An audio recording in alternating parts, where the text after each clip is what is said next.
ሸኔን በሚመለከት በመጀመሪያ በሽብር የሚገኝ waa'ee shanee ilaalchisee bilisummaan dimokiraasiin akkasumas kabaji karaa shororkeessummaa argamuu hin jiru. turtii addaa dubbii himaa TPLF obbo Geetaachoo Radaa waliin taasisneen ናይዙና ተነፍ በሐደ ምኻል መንገድ الحلو ለሆነታት ተልዩ ነገኛ ኡመተ ኬኛ ገሬ tokkon kan eegamu taanaan meeshaa hiikuun akka harka kennachuutti ilaalamuun qabaatu kamftax kam idmahal waraanillee seera qaba seeronni yeroo waraanaa kabajamuu qaban maali jennee gaafanneerra dhiibbaan kanatti cimee Raashiyaan magaalaa guddoo Yuukireen misaa'ilaan haleeluutti fufteetti dhimmoota biroos qabna nu waliin tura. waliigalteen nagaa TPLF waliin ragaamee akka jagodhatu tumsi hundaa barbaachisaa jedhan ministeerri muummee Abiy Ahmad eega waliigaltee raawwatee yeroo jalqabaaf har'a paarlaamaatti kan dhiyaatan bulchaan Itoophiyaa uummanni Tigraay baay'ee miidhameera waliigaltee nagaa raawwachuu isaatti gammadeeraa jechuun dubbataniiru qaamoleen lamaan dhimma isaanii karaa nagaan akka furan sochiin bal'aa taasifamaa tureera ministeerri muummee Abiy barbaachisummaa waliigaltee kana akkanaan ibsan. ድርድርን በሚመለከት የተከበረው ምክር ቤት ቢገነዘብ መልካም የሚሆነው አንደኛ የማያልቅ ጦርነት ውሃ በወንፊት marii ilaalchisee wanti manni maree hubachuu qabu waraanni dhuma hin qabne akka bishaan gingilchaan bakka tokko fuudhanii bakka biraa geessanidha. akkanuma waraana keessa jiraachuun hin danda'amu. akkuma gingilchaan bishaan bakka tokko fuudhanii bakka biraa geessuun hin danda'amne waraana keessa yoo turra ta'e waan yaadne milkeessuu hin dandeenyu. nagaaf badhaadhina argachuuf jechadha waraana dhaabuu filannoo jalqabaa kan godhanne ስንል ነው ጦርነት ማቆምን ቀዳሚ ምርጫ ገምን ወስዶ paarlaamaan Itoophiyaa waggaa fi ji'a shan dura TPLF fi waboo kan mootummaan shanee jedhuun tarree shororkeessummaa jala kaa'eera haa ta'u malee aangawoonni Itoophiyaa qaama shororkeessaa jedhan waliin taa'uun tibbana waliigaltee nagaa irra gahaniiru kun akkamiin ta'e gaaffii jedhu irratti ministeerri muummee Abiy deebii kana kennani.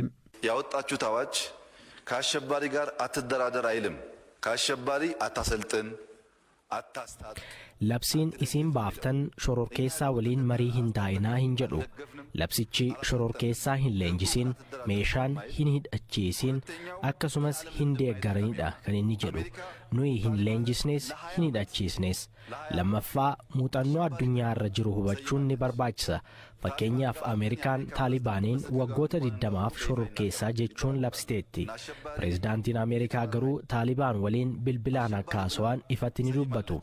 hanga nagaa buusetti hanga shororkeessummaa hanqisetti qaama shororkeessaa jedhame waliin haasawuun hammina hin qabu. ሰላም እስካመጣ ድረስ ሽብር የማያስቀጥል እስከሆነ ድረስ ክፉ አይደለም። dhimmoota humnoota Tigraay humnoota Amaaraa wajjin irratti wal dhaban keessaa tokko lafa qonnaaf mijataa ta'ee fi naannoon Tigraay lixa Tigraay akkasumas immoo naannoon Amaaraa Walqaayit jedhee waamuu tokkodha. waliigaltee mootummaan TPLF wajjin raawwatee irratti dhimmi kun waan dubbatame miti. dhimma kana irratti yaada kan kennan bulchaan Itoophiyaa dhimmi lafaa seera biyyaan furamaa jechuun dubbatan. ወልቃይትን በሚመለከት እንዳላልፍ ከአማራው ግን ላለፉት 30 ዓመታት ብዙ ወልቃይቴዎች ሲፈናቀሉ waa'ee walqaayite waan lamatu jira waggoota 30 darban ummati amaaraa buqqaa qeerraa baqachaa turan bakka isaan hin jirretti rifarandamii osoo jedhamee lakkoofsi keenya yeroo xiqqaatitti waan ta'eef ni miidhamna jedhu gama Tigraay walitti bu'iinsa tibbanaan waan ba'aniif yoo amma rifarandamiin taasifame naannoon amaaraa ni buufata komiin jedhu jira. Nami walqaayit eessayyuu haa jiraatu ni beekama. Ummati sun waa'ee hiree isaa akka murteessu carraan dimokiraasii yoo mijateef qofaadha furmaanni kan argamu. Rakkoowwan kana karaa furuun akka dalagamu abdiin qaba. Heerri bahuu dura TPLF humnaan waan fudhateef amma immoo nuti humnaan fudhanneef nu harka tura jedhu. Nuti waraana bobbaasuun bakka sana tursuu hin dandeenyu. አሁን እኛ ደግሞ በግድ ወስደን እዛ ዘመን በሙሉ ወታደር ልናቆም አንችልም። tibbana haleellaa qilleensaa gama lixa Oromiyaa adeemaa jira. kun sochiin hidhattootaa dabaluun wal qabata. jiraattonni BBC'n dubbise lammiileen nagaas ajjeefamaa jiraachuu dubbatu. hanga yoona aangaa mootummaa dhimma kanarratti dubbate hin jiru. mootummaan TPLF waliin araara buusus hidhattoota Oromiyaa keessa sosoo waliin akeeka kanaa qabaachuu isaan ibsine. dubbi isaanii har'aan ministeera muummee Abiy ejjennoo mootummaa hin jijjiiramne jechuun dubbatu. ሸኔን በሚመለከት በመጀመሪያ በሽብር የሚገኝ ነጻነት የሚገኝ ዲሞክራሲ waa'ee shanee ilaalchisee bilisummaan dimokiraasiin akkasumas kabaji karaa shororkeessummaa argamuun jiru karaa shororkaa faayidaa waaraa ta'e argachuun hin danda'amu.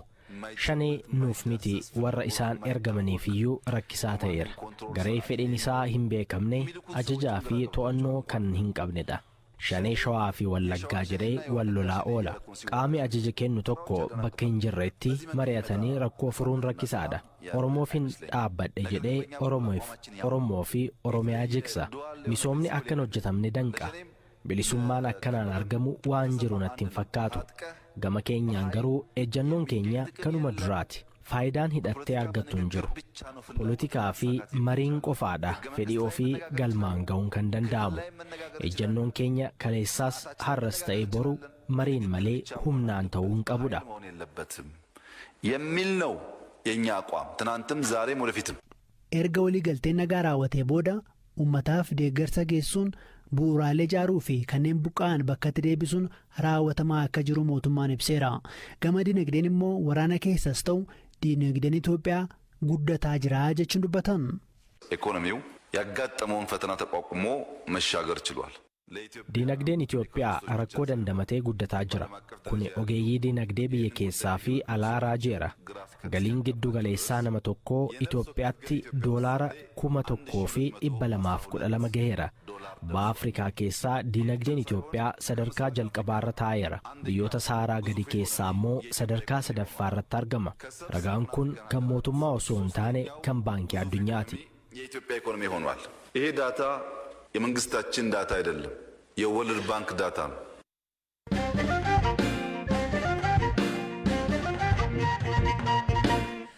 Waraanni seera qabaa. Waraana keessatti seeronni cabuu akka hin qabne sadarkaa addunyaatti irratti waliigalaman ijoon jiru. Qabiyyee seera kanaaf bu'uurri ammoo waliigaltee Jeenevaa yoo ta'u, waliigaltee kanas biyyoota addunyaa 196 ta'antu raggaasise. Sadarkaa addunyaatti waliigalteewwan hangasii fudhatama argatan muraasa qofaadha. Mootummoonnis ta'e hidhattoonni waraanatti hirmaatan kamiyyuu seera namoomaa idil addunyaa kana kabajuuf dirqama qabu. Ofii seeronni kun maal fa'i? Hirphaa Gammachuu isinitti hima.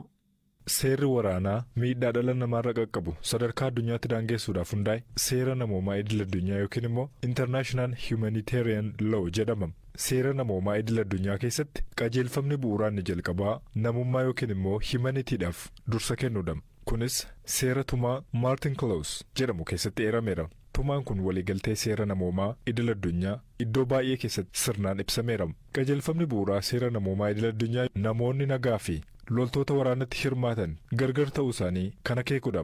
Haaluma kanaanis bu'uuraaleen misoomaa namoota nagaa fi waraanaaf oolanis adda baafamuun kanneen waraanaaf oolan qofaarratti akka xiyyeeffatamu akeekama. Haala seera kanaatiin aleellaan namoota nagaa fi loltoota addaan hin foone jumlaan raawwachuun dhorkaadha. Kanneen waraana keessatti qooda hin qabne namoota nagaa loogii tokko malee eegumsa akka taasifamuuf seerri namoomaa idil addunyaa ni ajajama. Akka seera kanaatti waraana keessatti illee kunuunsa isaan barbaachisu argachuudhaaf mirga qabu. Tasumaayyuu aleellaadhaaf namoota nagaa irratti hin xiyyeeffatamu jedhama. Waraana keessatti namoota nagaa irratti xiyyeeffachuun yakka waraanaati jedhama. Seerri namoomaa idil addunyaa dambiin 156 jalatti haala seera kanaatti yakkoota namoomaa kanneen jedhamanis tibba waraanaatti namoota ajjeesuu, dhabamsiisuu, dararuu, baay'inaan yakka gudeeddii raawwachuu fi saalquunnamtiidhaaf garboomfachuu fa'ii dabalatama. Kanaan alattis loltoota waraana keessatti booji'aman yookiin immoo kanneen to'annoo qaama wal waraanan harka jiran kabajni namoomaa isaanii irraa akka hin mulqamne seerri kun ni eerama. Seerri waraanaa idil addunyaa namoota waraana keessatti to'ataman dararuu dhorkeera. Nyaataaf dhugaatii hin dhorkaman. Firoottan isaanii waliinis haasa'uu hin dhorkaman. Kabajni namoomaa isaanii eegamee akka lubbuun turan ni eeyyamamaaf. Kana malees namoota waraana keessatti booji'amanii fi hidhamtoota waraanaatiif eegumsa taasisuun alattis seerri idil addunyaa kun meeshaalee ittiin wal waraanan irrattis daangaa kaa'eera. Haala kana keessatti namoonni waraana keessatti madaa'an kamiyyuu osoo gartuu qaama wal waraanan deeggaraniin addan baafameen wal'aansa argachuudhaaf illee mirga qabu jedhama.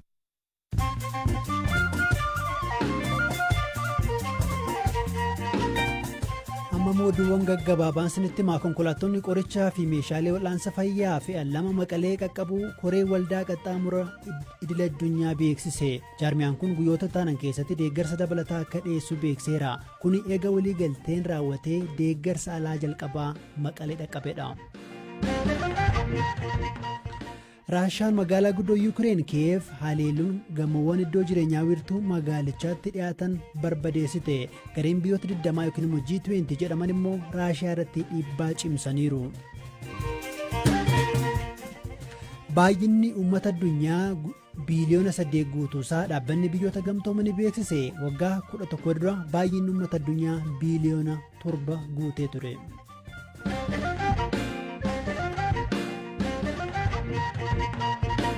Gabaasa ittaanuttan darbaa meeshaa kun akka harka kennachuutti ilaalamuun qabu jedhan qondaalli TPLF obbo Geetaachoo Radaa. Dhimmoota ijoo tibbana humnoota Tigraay mootummaa Itoophiyaa waliin waliigalan keessaa tokko finciltoonni Tigraay meeshaa hiikuudha. Waraanni federaalaa immoo Tigraay seenuun dhaabbilee federaalaa tiksa. Haa ta'u malee dhaabbileen mormituu fi diyaasporaan Tigraay muraasni waa'ee meeshaa hiikkachuu kana mormaniiru. BBC waliin addatti turtii kan taasisan dubbiimaan TPLF obbo Geetaachoon dhimma kana gaafanneerra. Laayinsi gaafatu gaafate. ዕጥቂ ምውራድ 30 መዓልቲ ዕጥቂ ወርደ ወርደን እሱ ካሊ ጉዳይ ነው ድማ ኢናፍተ ፕሪቶሪያ ዝተገበረ ሰው 30 መዓልቲ ዝብል ሓሳብ እዮም hidhannoo guyyaa 30 keessatti hin hiikamaa fi hin hiikamuun waan biraati. Piriitooriyaatti yaada guyyoota 30 dhiyeessanii ji'a 6 yookaas ji'a 10 jechuun hagas mara hiika waan hin qabneef ajajoonni lameen waan ta'uu qabu murteessu. Meeshaa kan hiikkannu uummata keenya baraaruufi meeshaa kaasnee carraa uummata keenya oolchuu arganneerra qabsoofneerraa hojii gaariis hojjenne.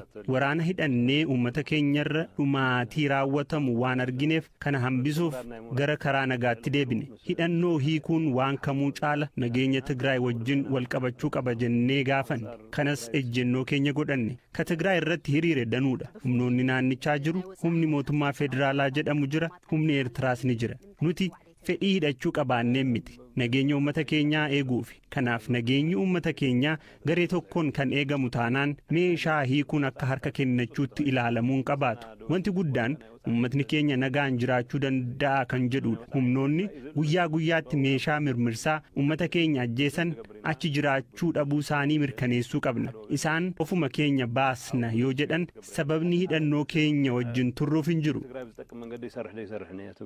Waliigaltee mootummaa Itoophiyaa waliin waliigaltan irratti waraanni Eertiraa Tigraay keessa jiraachuu fi ba'uusaa irratti wanti jedhamee hin jiru. Maal waliigaltan jedhamee gaaffii dhiyaateef obbo Geetaachoon በወግዒ ማለት ንሕና ሰራዊት ኤርትራ ምህላውን ፈልጥና ንሶምን ፈልጥ ifatti waraanni Eertiraa jiraachuu ni beekna. Isaanis beeku. Humnoota alaa jedhamee wanti taa'ee jira. Waraanni Eertiraa kan biyyaa alaati. Kanaaf achi keessatti hammatamuu amanna. Kana caala maal jenna? Waliigalteen taasifame mootummaa Itoophiyaa fi TPLF gidduuttidha. Haa ta'u malee qaamoleen komii kaasan turani. Humnoonni Tigraay fi TPLF jaarmiyaalee gargari. TPLF aangoo maaliin jaarsummaa taa'e gaaffiin jedhu jira. Maali deebiin keessan? ህወሓት ኣይፈርምን መንግስቲ ትግራይ ኸይዱ መንግስቲ ትግራይ ስለ ዘይንፈልጦ ህወሓት ክንብለኩም ኢና ኢሎምና እቲ ሰላምና እንደልዩ እቲ መስርዕና እንደልዩ TPLF jaarsummaa taa'ee hin mallatteessine. Mootummaa Tigraayitu achi dhaqe. Mootummaa Tigraay waan hin beekneef TPLF isiniin jennaa jedhan. Nutis maqaa keenya hin fudhanne waan ta'eef deeggarsaa fi nagaa uummanni Tigraay barbaadu achi dhiifnee hin fudhannu jechuu hin barbaanne. Jila sana keessa miseensonni TPLF turre namoota 2 qofa. Kaan miseensota TPLF miti. Bakka buutota mootummaa Tigraay. Qaamni inni tokko mootummaa Tigraay hin beekuu jedhe. Xiyyeeffannoon keenya ammoo dhukaasni dhaabachuu qaba, qarqaarsi qaqqabuu qaba, tajaajilli itti fufuu qabaa kan jedhudha. Qaamni gamas jiru mootummaa Tigraay jedhamuu hin beeku ennaa jedhu warri gamtaa Afrikaa kanaaf jettanii waliigaluu dhabduu maqaan wayii isinii